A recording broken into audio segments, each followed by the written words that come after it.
Hello, everybody. Sorry I'm a little bit late. My daughter wants to go outside, so we outside. We outside. We outside. I'm very excited for our topic today. As you know from our my Instagram post, we are talking about the big S word, and I ain't trying. I ain't trying to get cut off here, but we're talking about the big S word. Hey, Shanti. And I'm very excited to have NCA here with us today. Hey, y'all. I just got off a Clubhouse with her. Did it work? I just got off a Clubhouse with her, and it was an amazing share. Hey, So, hey, honey. hi. How are you feeling? How are you feeling Honey, after that Clubhouse room? Let's talk about it. you said let's talk about it. Honey, my head is hurting. I was like, wait a minute. I need to get something else. I needed some Gatorade. My body was like, you need some electrolytes. The way my head was hurting after that, I was like, oh, it took a lot out of me. I didn't Yeah. realize that.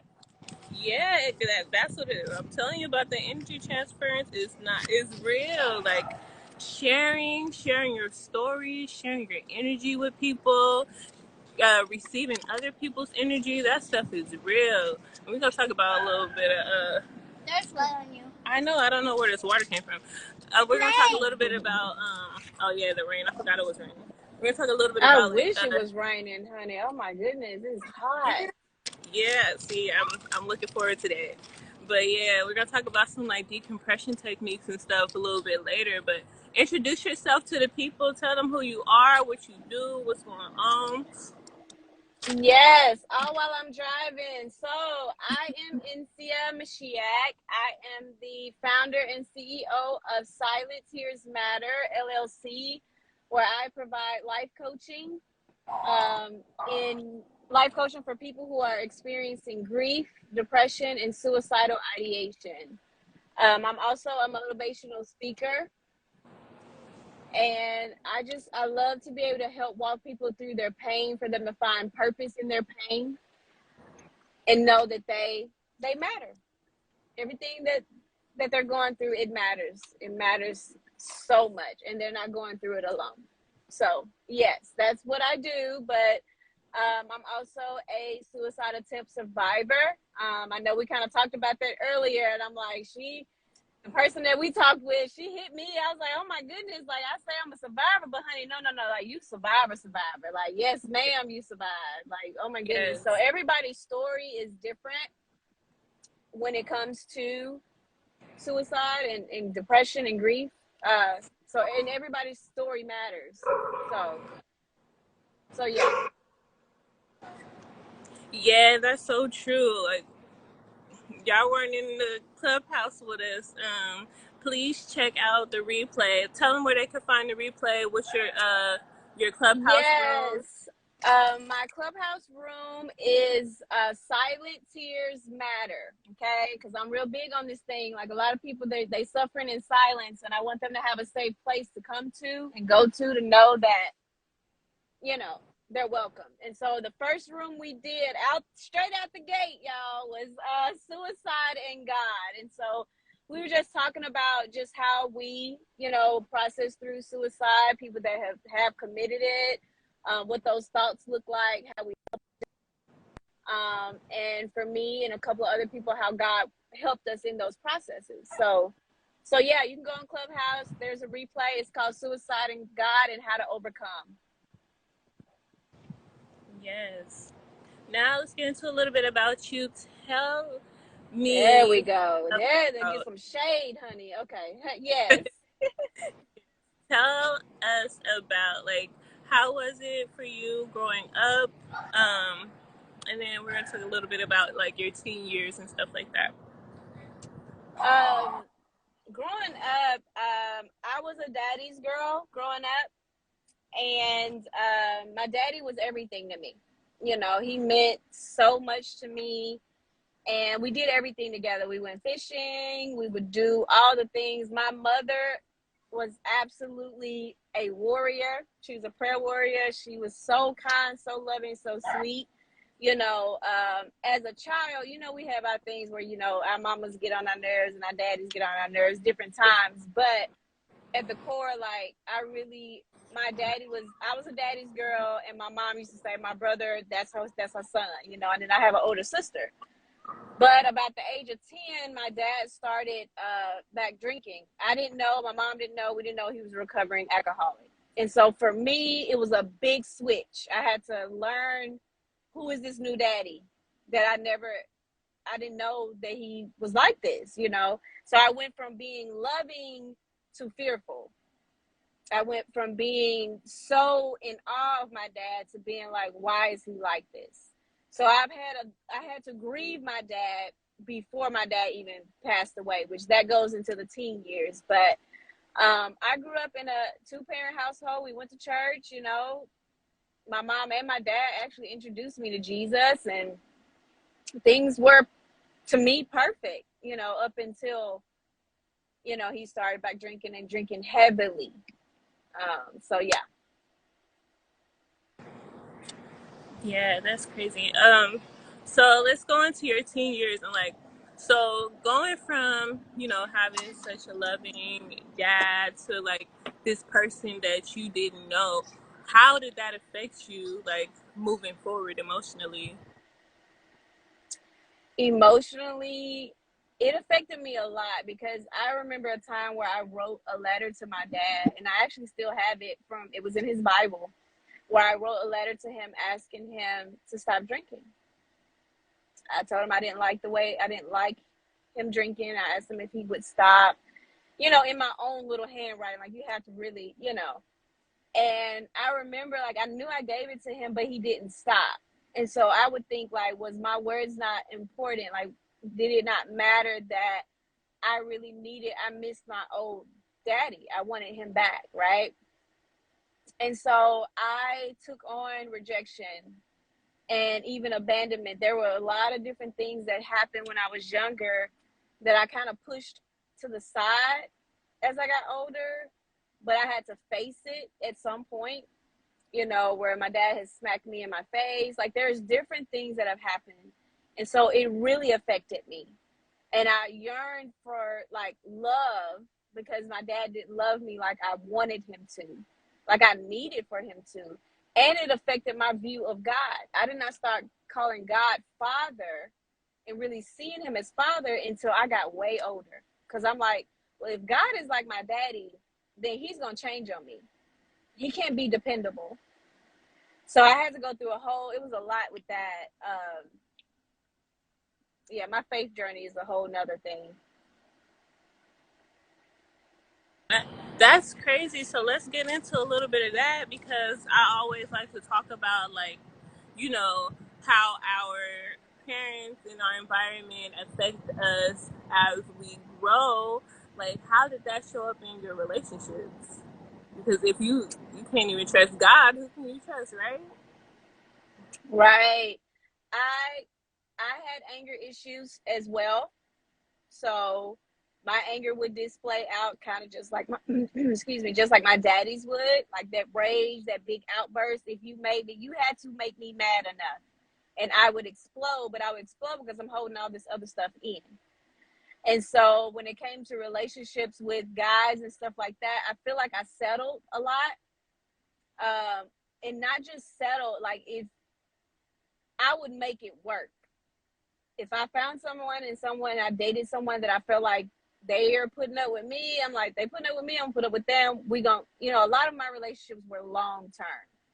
I had like 3-year, 4-year, and then of course eventually I got married, and that ended in divorce.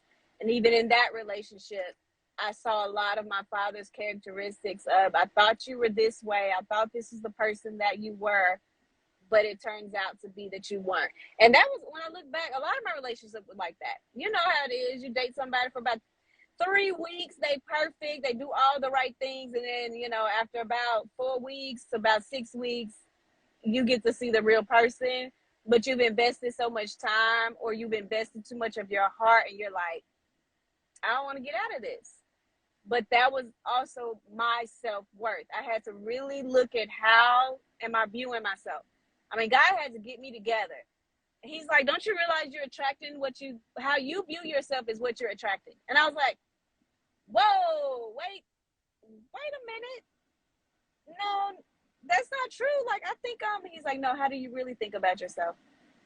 And so I had to go through my daddy issues. That was the first thing. The first thing I had to do was go through daddy issues and understand that how my daddy treated me is not who I am. So then that goes to how people treated me. That has nothing to do with who I am. It's not a reflection of me. I am me. I am who I am, right?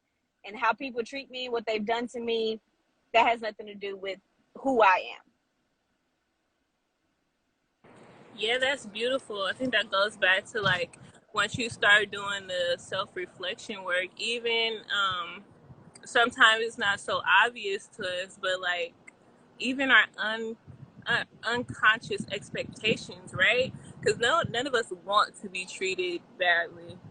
There's some people who like that. It might be a kink out there, though. I'm not kink shaming, but nobody wants to be treated badly. But sometimes, like if you haven't done the work, it shows up because unconsciously in the back of your head, you're either expecting this, like I'll see where this go in the back of your head. You already made the expectation that it's not going to go anywhere, so you're attracting more of what you don't want, or you're either thinking like it doesn't matter, like these things that happened didn't matter, and in the back of your head, you really still are always expecting it to happen, right? And I'm grateful that you were able to do that work, especially with like father issues as deep as it was, like that affects more than just personal relationships. That affects, like, it affected how I trusted. Yeah, it affected how I trusted God. It's a big thing. Daddy issues will have you all the way messed up if you don't really tap into it. I mean, oh my goodness, it'll really mess you up. Especially, I know one of your questions too was teen years. Mm-hmm. My daddy passed when I was 16, y'all. It messed me all the way up. People probably saw me as like everything is fine and all the things are good, but no, that at 16, that messed me up.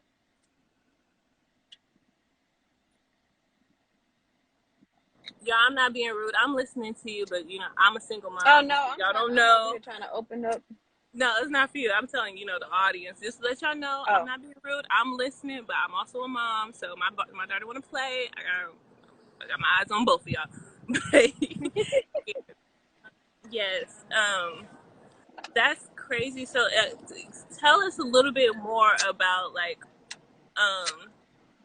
so what did you go through emotionally, mentally, as you were like growing through the loss of your father?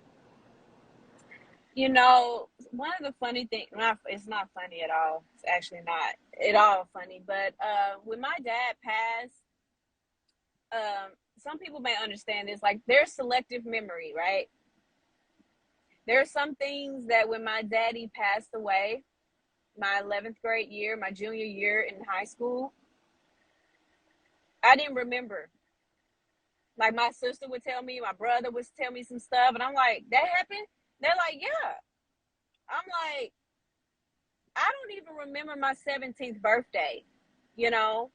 My dad passed in January. My birthday was in April. My daddy's birthday was the day before my birthday. So he passed in January. So my first birthday without my dad, I turned 17. I don't remember that birthday. I remember my 18th birthday because it was a big deal. My mommy made it a big deal. I had some friends, I ran track and all those things. So I had a lot of friends. I remember my friends that came. We drove our cars and went to the, like, I remember that birthday. But that first birthday, I don't remember. So there's selective things that you block out, right? And sometimes that stuff doesn't come back up until sometimes when another trauma or another big event happens. And so for me, it was my divorce. 2019, when I got those divorce papers and I'm going through that, I'm also all kinds of emotions from my childhood came up.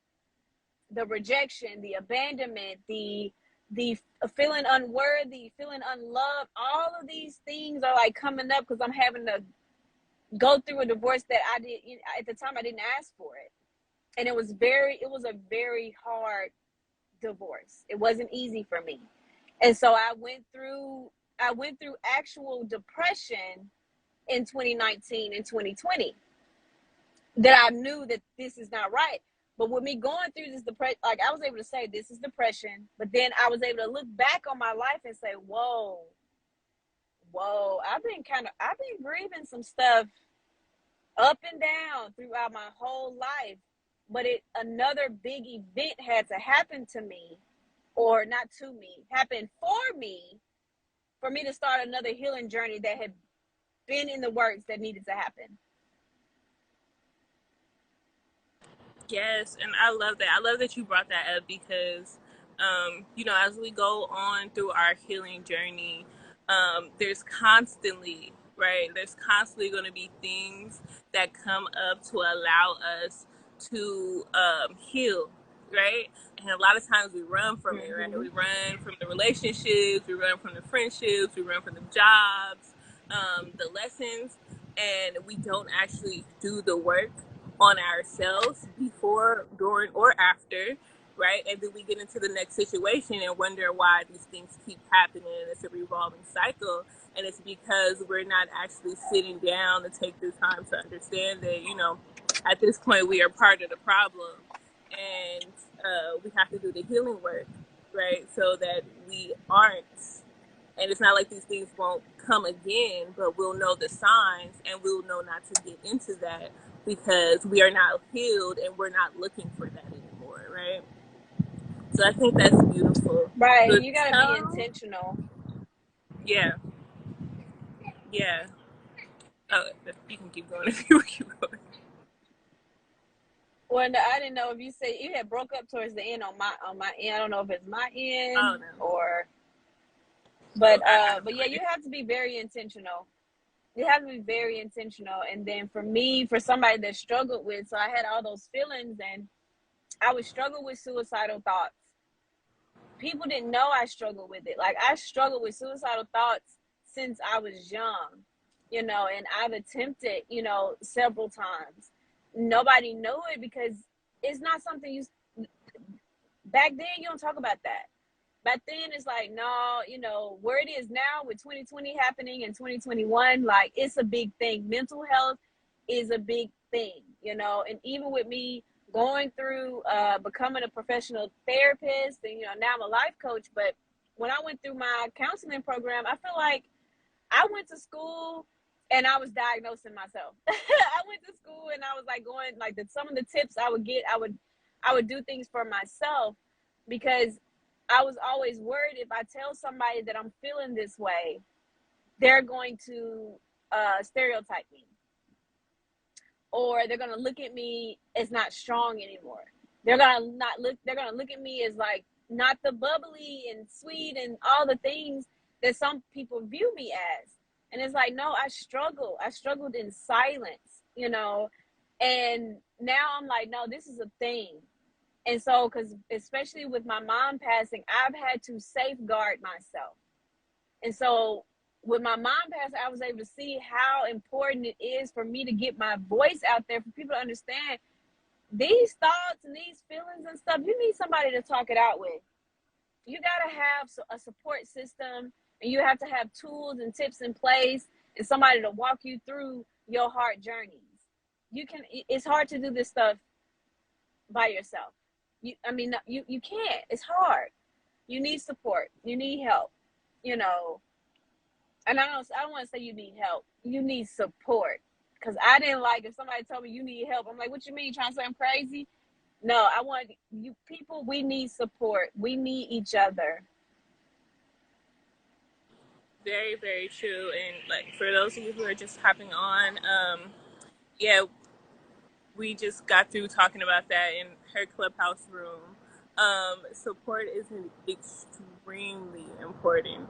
There is someone out there that is willing to help. If you need the help, please reach out. Please reach out to somebody you trust. Please reach out to someone that to talk to, please reach out to the suicide hotline, because there are people out here that are waiting to help you. They're not just sitting back, like they are waiting to help you. And if at any point in time that you feel like the help that you are getting is not helpful, please reach out for a second hand, because there is no limit of people who are out here that want to help. And follow your intuition. There are predatory people out here, but follow your intuition. Reach out to people that you trust. Reach out to sources and institutions that you trust. Yeah. But going back to your father, I want to talk a little bit about, breaking generational curses, or generational trauma, because I know that you said your father was an alcoholic, but I know eventually you dived into alcoholism as well. So tell me a little Yeah, and bit about people, that journey. yeah, and people didn't know that either. You know what I mean? It's like, it's one thing to when you're in college and things like that. Like you have your times where you're drinking, you're going to the parties and stuff like that. But it's not something that you rely heavily on, right? But for me, when I was going through the divorce and everything, I definitely started sipping and drinking and doing things to numb, because I felt like I didn't have anything to grab a hold of, because my whole life was changing. And I had two little ones that needed to see mommy as, I got it together, and like we're going to school, I work at your school, like we're doing all the things, but I'm like out of the outlet. I don't know where to go. And so as a mom, I felt like I had to be on top of my game, but I also needed something for me. And so I started dibbling into all of that. And I would drink, here. I mean, I would drink. I would just drink. I would drink hard liquor. I think I was drinking gin. I was drinking gin almost every other day. I was drinking gin every day, but I wouldn't finish the whole bottle, right? I would have a bottle and then go and get another bottle. But I remember loud and clear, because faith is a big part of me. And even though during that time, I'm just like, Lord, I don't know. I need something to grab a hold of. But he told me, he said, now, if you don't stop this, it's going to have you. And I was like, wait, what? And remember your dad? And I'm like, oh, man, I'm sitting here with the alcohol. And I'm like, no, I don't want that. Because it was like I was able to clearly see my baby's not being a part of my life anymore.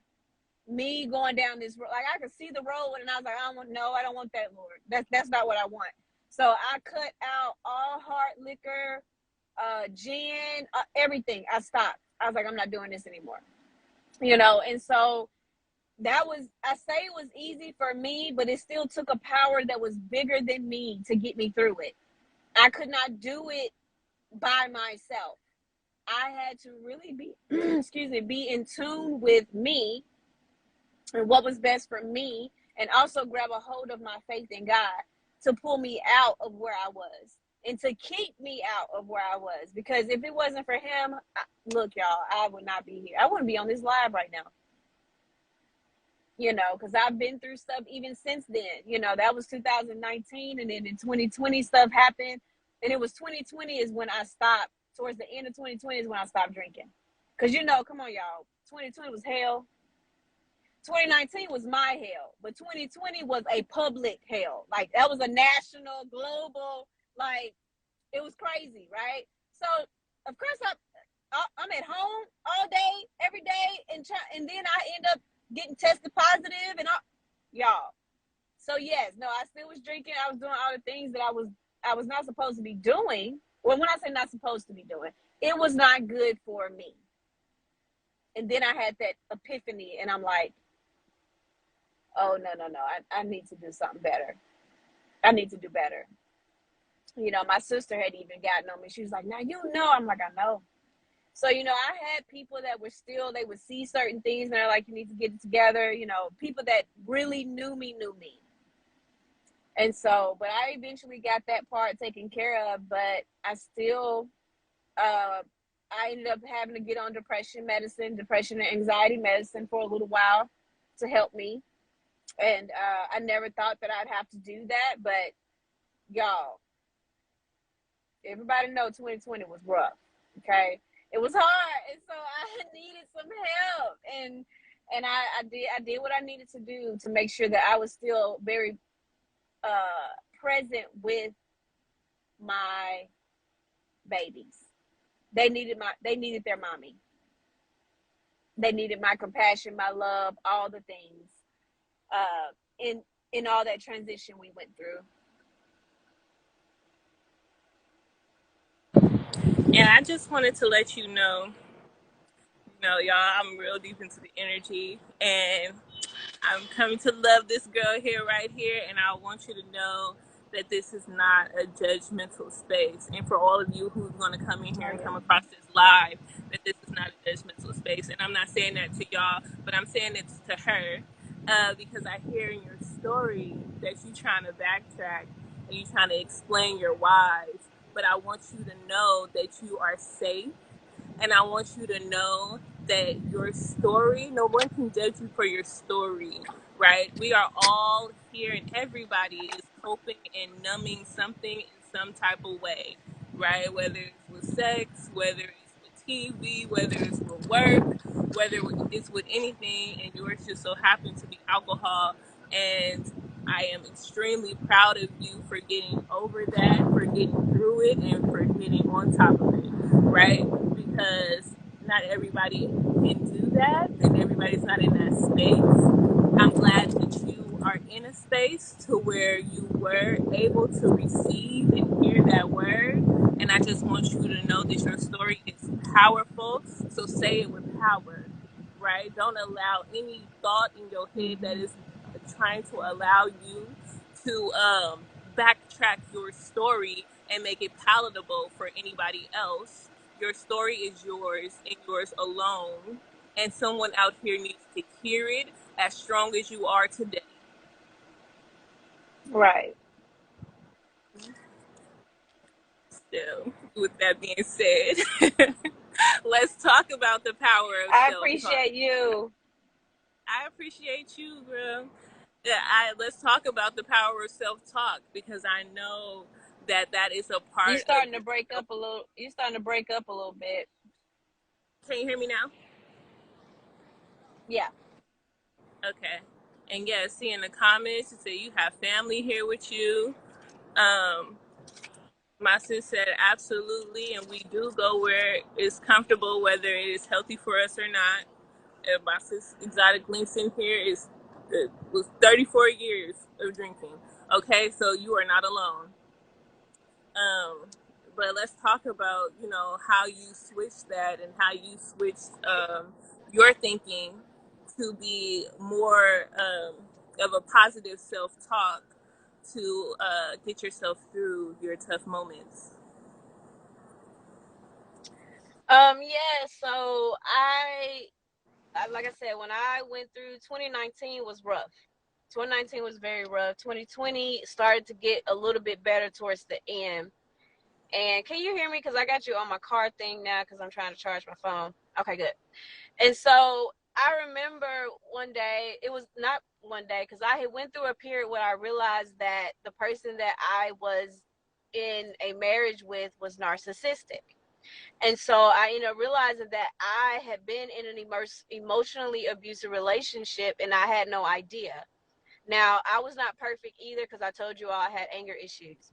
But I realized that the antagonistic and the button pushers, the triggers for me within the marriage is what triggered a lot of my anger. And so I got out of that marriage and I felt like he filed for divorce. The self-talk in my head, I felt like I was not, I had all the bad stuff, which fueled the drinking, which fueled all the things, right? So then you fast forward where God blesses me with a house and I'm in this brand new space and I'm doing well, and I find out, all the stuff about their dad, my ex or whatever. And I'm like, well, why am I not happy right now? Like, what's going on? I'm still having suicidal thoughts. I'm still having all these things. And so I heard this pastor, Pastor Torrey Roberts, he said, he said that you are not anti-you. He said, every thought that you have that is against you is not you. That's not your thought.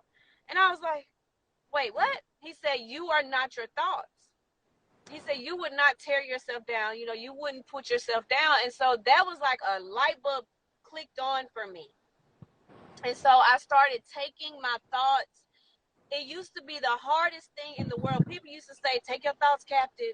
Just take your thoughts captive. And I'm like, that's hard. Like, what do you mean? You telling me you don't know how many thoughts I'm having. I'm having several thoughts in a minute.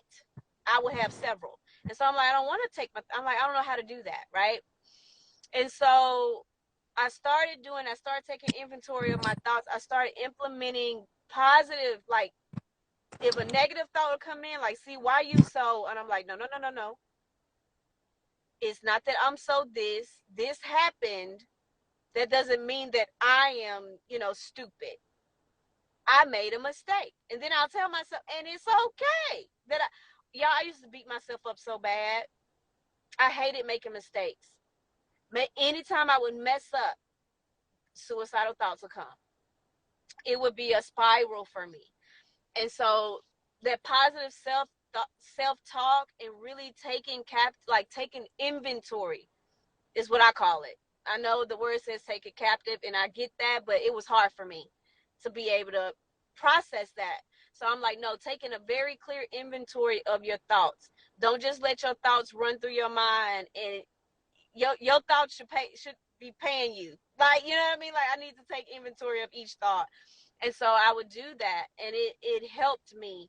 And in me going through that process in 2020, because in 2019 I was going through the divorce, but I lost my grandmother in 2019. Then I lost my godmother in 2020. 2021 I lost my spiritual mother. 2022, which we're in right now, I lose my mother. It's only by the grace of God I have not lost my whole mind, okay? But it was the process that I had to go through, that losing my godmother and my grandmother, it hurt. But I was so numb, y'all, from the divorce. I didn't grieve. I didn't grieve. I cried, and I cried when my spiritual mom died. I cried when my grandmother died. But when my mother died, y'all, nuh-uh. It it could have shaken me. But I was so doggone intentional about, like, no, I got to I got to get these thoughts together. I'm going to set parameters around myself, because I know that there's an enemy out there that's vying for my soul, and I've been plagued with these suicidal thoughts. I'm not about to just grieve all over the place. I had to set boundaries in place and safe gates in place for myself, for me to grieve healthily. I needed to grieve healthily, because I knew, like I said earlier in this live, when my daddy passed, y'all, I don't remember some stuff. And I love my daddy, right? I was so young, but there's things I didn't remember. But my mommy, I'm like, no, I want to remember everything. I want to be very present, because my mother was a 5-time cancer survivor.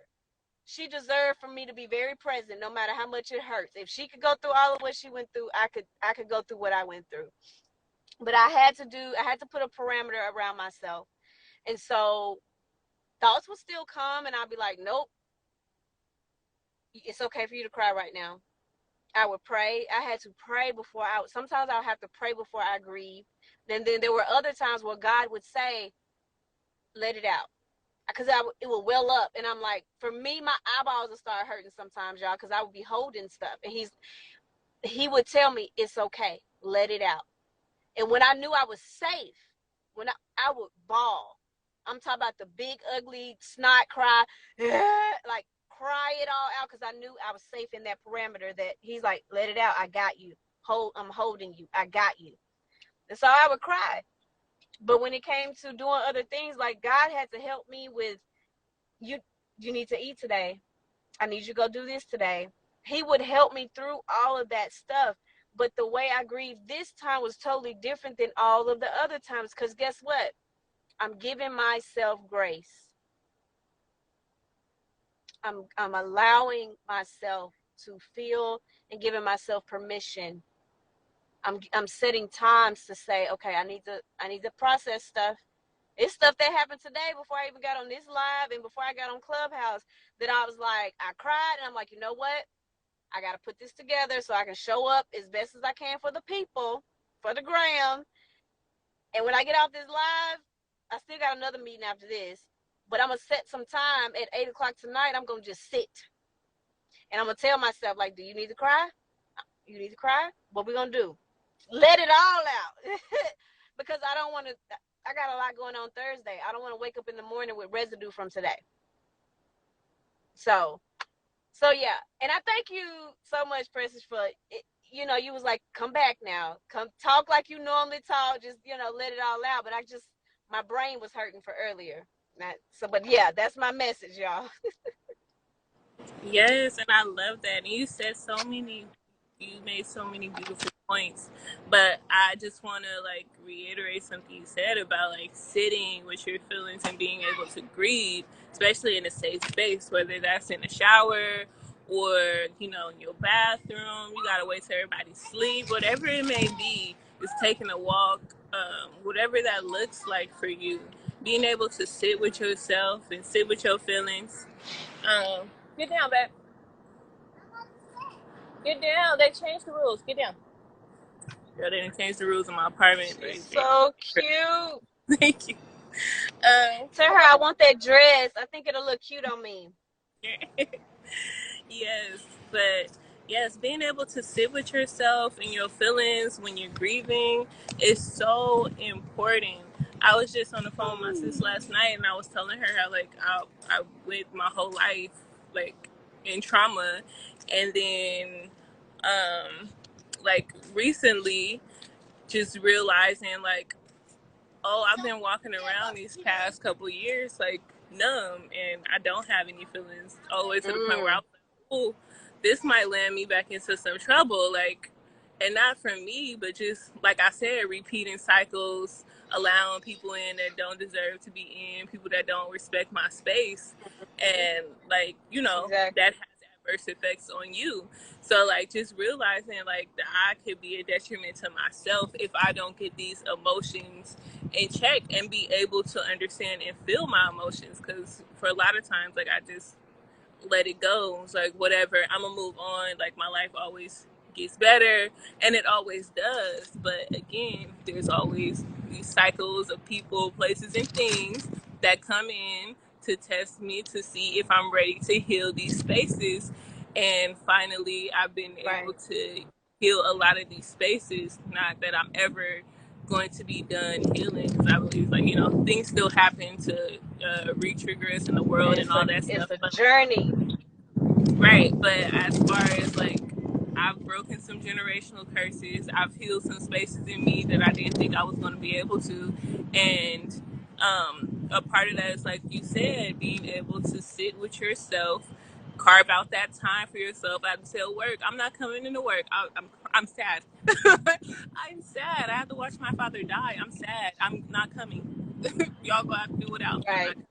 Right. So just being able to figure out where you can take that space for yourself is so important, so very important. Yeah, it's very important. So I want to ask you, like, tell me about the things that you needed when you were in your moments of like mental anguish. My moments of mental anguish. Hold on, okay, I'm trying to back out. Are they gonna let me out? No, they're not. Like they really not gonna let me out, y'all. I'm just like, wait a minute. Okay. The moments of mental anguish, like there are times where, because I didn't have the words to put with my emotions of the mental anguish, right? So sometimes I just acted on that stuff, to be honest. Whatever I needed to get, when it was just a whirlwind, whatever it is that I needed, I would just do that thing, right?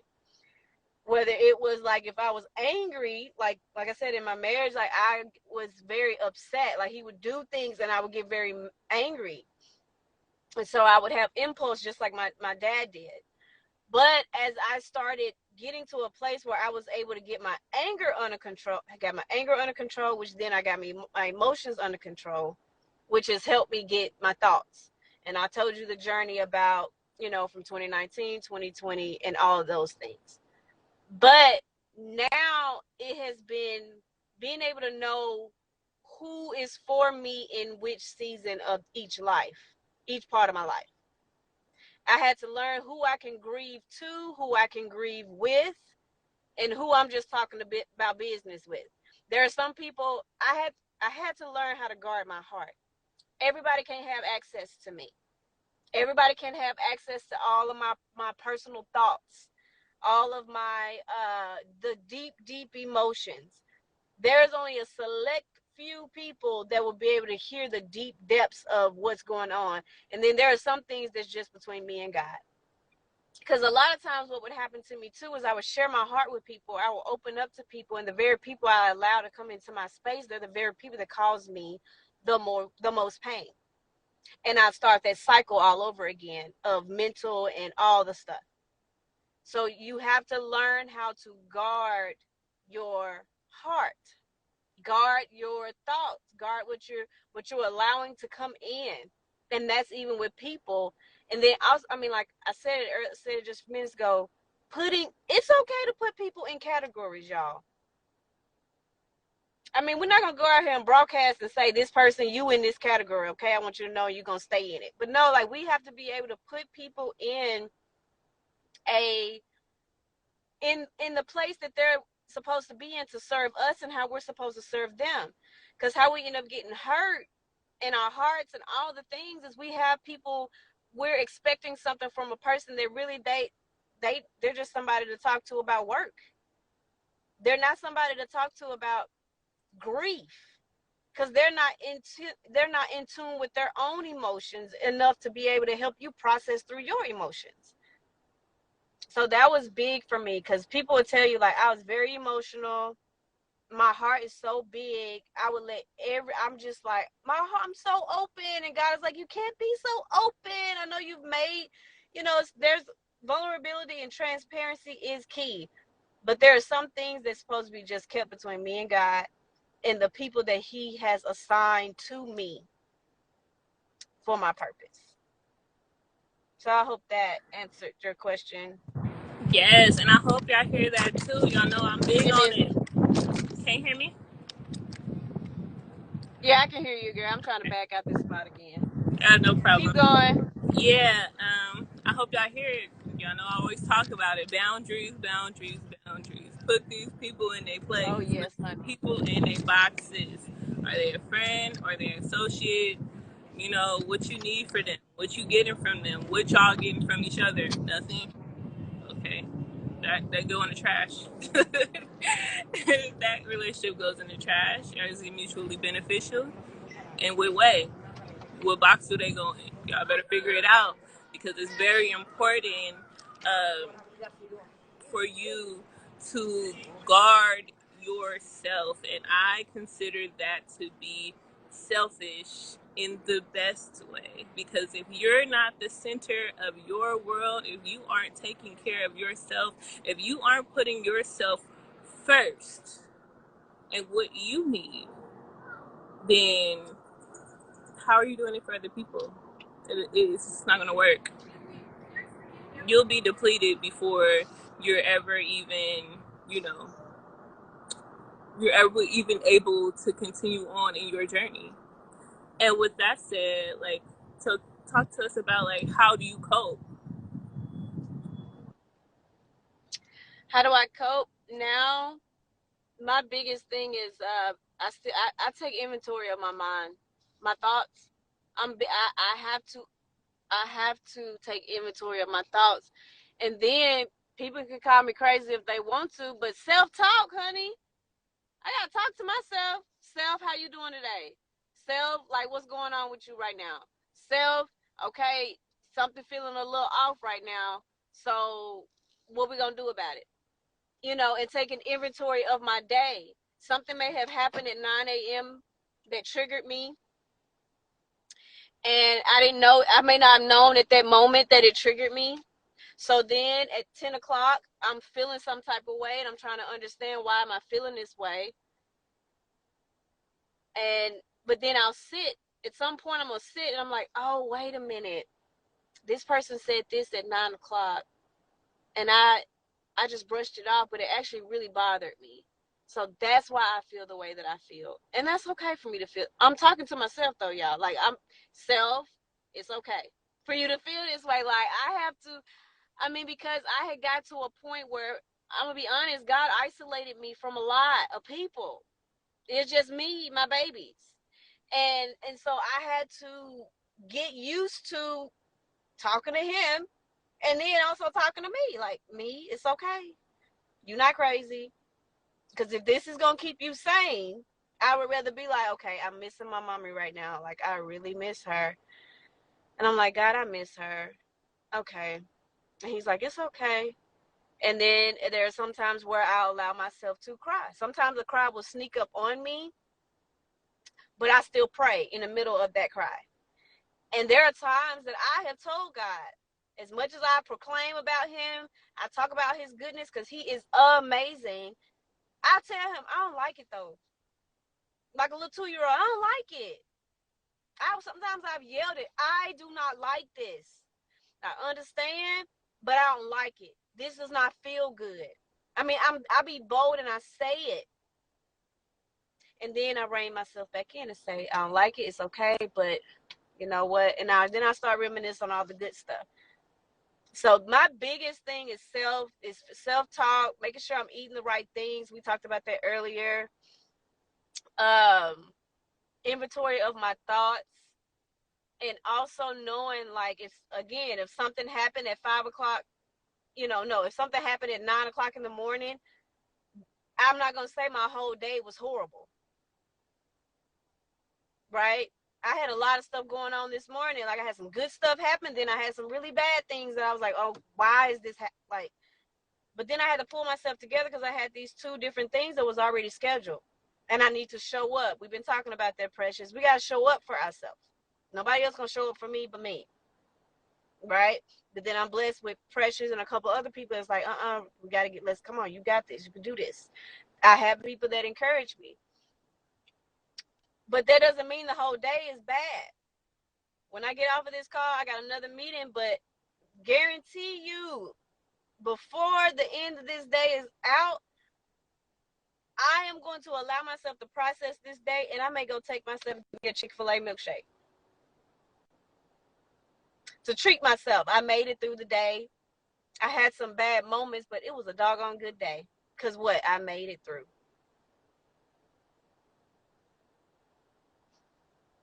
Okay, amen. That's exactly, and we have to celebrate the little things, the small wins, because if we don't, the bigger things that we don't understand in our life, like I said, the things that make us go why, will seem a lot heavier than they are. Right? We gotta always keep ourselves in the forefront, so we're always celebrating ourselves. The little things definitely do matter because the little things will add up quicker.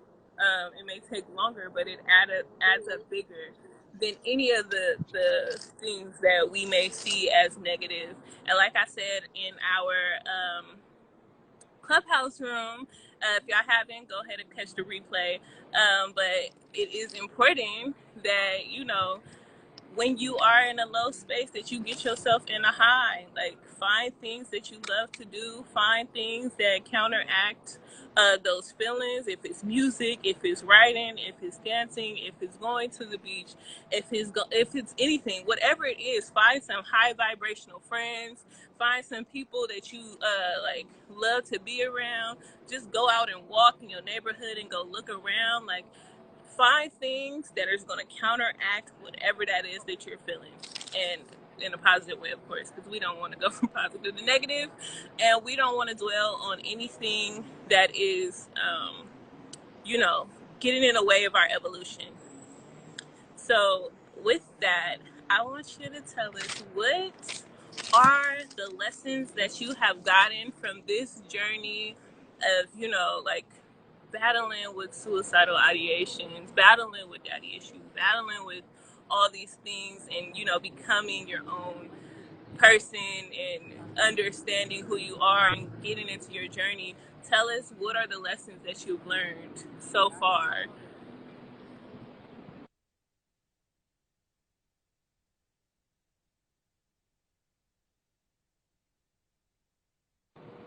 Where'd you go? I think, I don't know what's going on.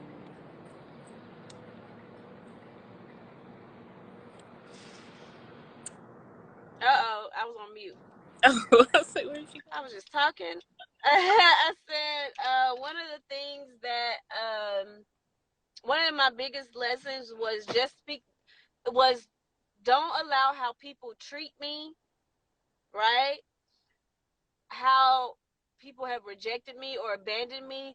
Don't let that dictate how I view myself or how I walk this thing out, right? Walk out life.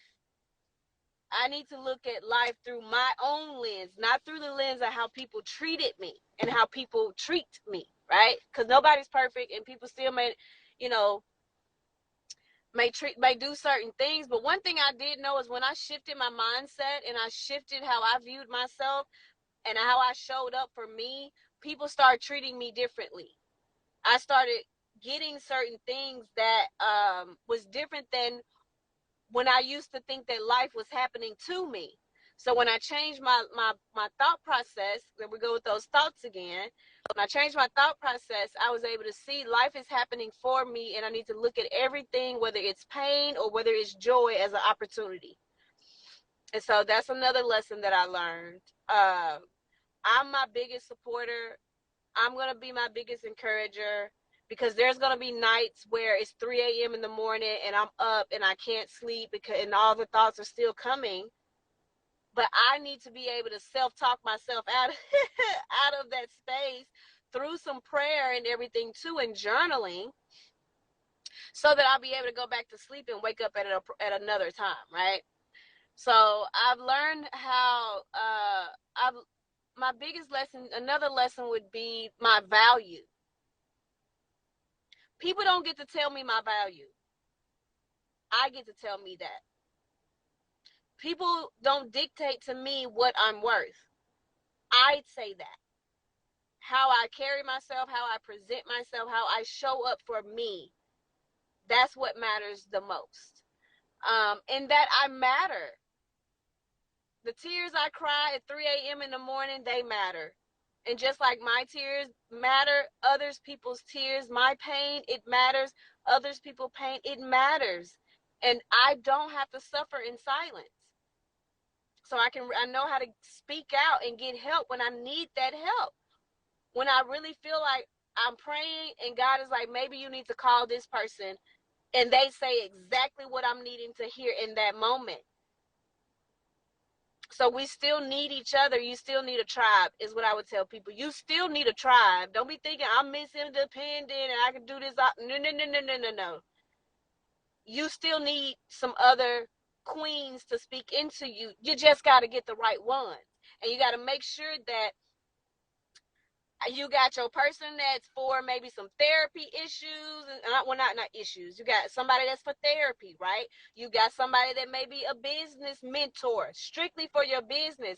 I'm not gonna call my business coach and tell them that I'm having a sad day. Look, that's not her space. Her space is to make sure my business is marketing and producing what it's supposed to be producing. But my coach or my therapist, you know, even a therapist and a coach is going to have two different roles in my life. So we got to be able to do that too. That's some lessons. Those are a few different lessons that I've learned. And just giving myself permission to not be okay. It's okay to not be okay. It's okay to not have it all together. It's okay to literally sit in the middle of the floor and cry, as long as I have a strategy of how I'm going to get myself up off that floor. Okay. So yeah, those will be my tips. I love that. And Yeah. as we wrap, I'm gonna have to wrap. I have to yeah, wrap it up because I got another. Whew, honey. yeah, as we wrap it up, let the people know like where they can contact you, your information, and then leave us off with some words.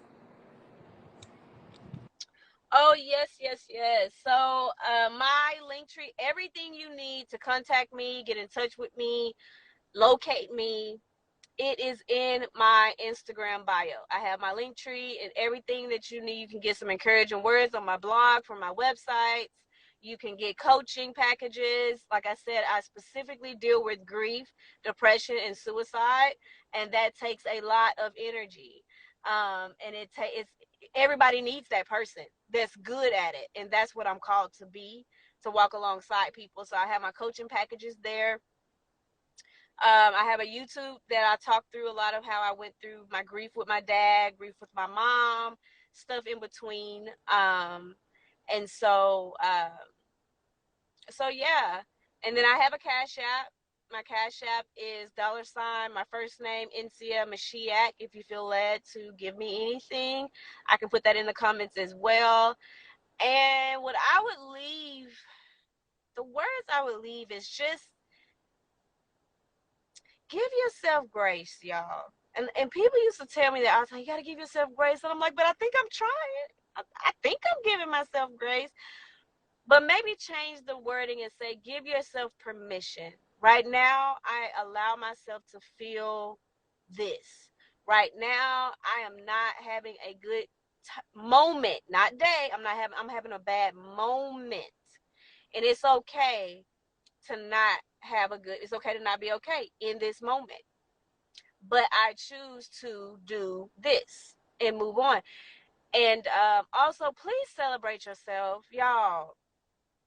We gotta do better at celebrating ourselves, not letting somebody else celebrate. Like, you're doing such a great job, I'm so proud of you. But no, you need to tell you proud of you. If that makes, like, I hope I said that right. You need to tell you that you're proud of you. Okay, we don't have to wait on somebody to tell us we're doing a great job. You need to know within yourself that you're doing a great job. That way, when another person's telling you you're doing a great job, it really is just adding to what you already know about yourself. And I also want to shout out to the people who are going through pain, grief, depression. You're not alone.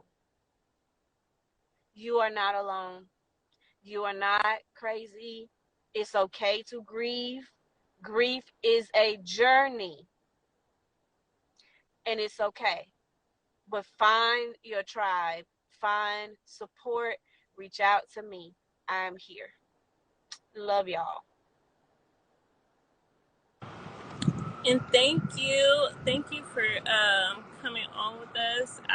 Today has been a one full of you know emotions. So I know.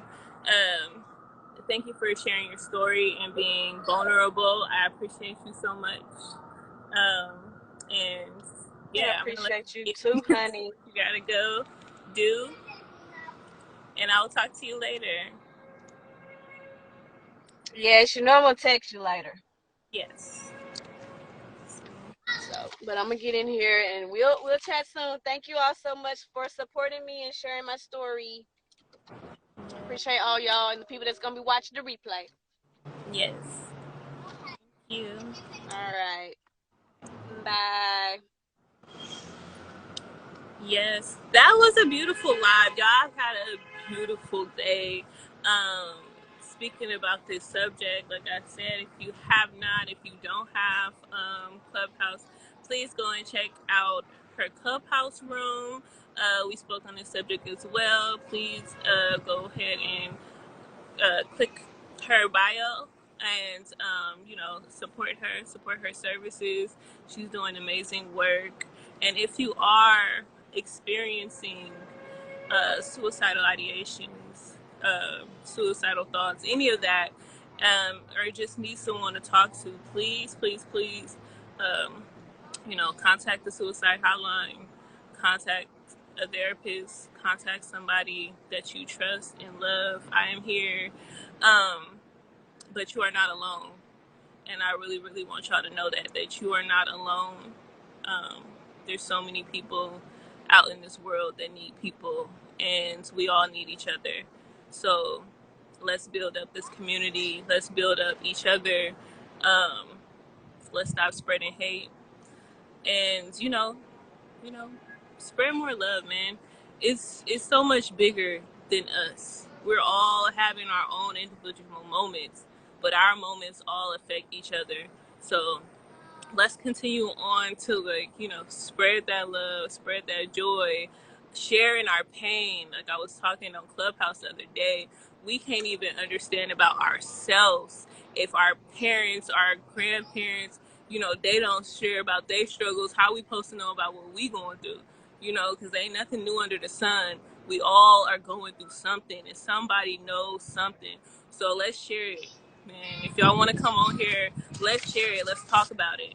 You know what I'm saying? Because that's what this platform is here for. That's what I'm building up this community for, so we can share our experiences and, get this out, because we need to know, and we need to know that we are not alone, myself included.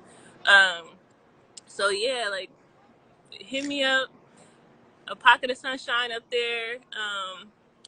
Yeah, support my channel. This will be, I think, the last live. I might have one more. But this will be a podcast. So let me know if y'all would like to come on and talk to me. Let's discuss our struggles together. Also, I am a life coach and a life and wellness coach and an herbalist. Check out my products. Check out my community. I do not have coaching right now.